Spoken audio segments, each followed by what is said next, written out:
Hello, thank you so much for subbing for me today. I really appreciate it. So this lesson is part of analyzing the culture of the 1920s and the view of the American dream in the 1920s compared to that of present day, which will help the students to see the effects that World War I had on society and how that affected the American dream. So leading up to this day, we've introduced the 1920s as the Roaring Twenties, and we've talked about different cultural occurrences that have led up to this point.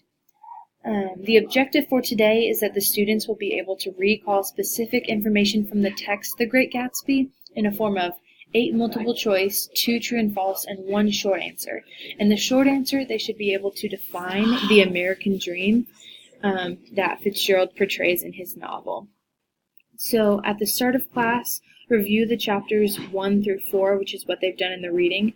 You can open up the floor and have the students talk about what stood out to them. If you want to just give a review of each chapter, whatever you want to do with that, you're more than welcome to. And then for discussion, you can either open up class discussion to talk about the American dream, or if you want to have them break out into groups of 2 or 3, that would also be great, just to talk about the American dream so they're prepared for the short answer question. When you're ready to begin the quiz, just have them clear their desk of everything except their computer or their phone to take the assessment. And so for the Socrative assessment, this is a video of it.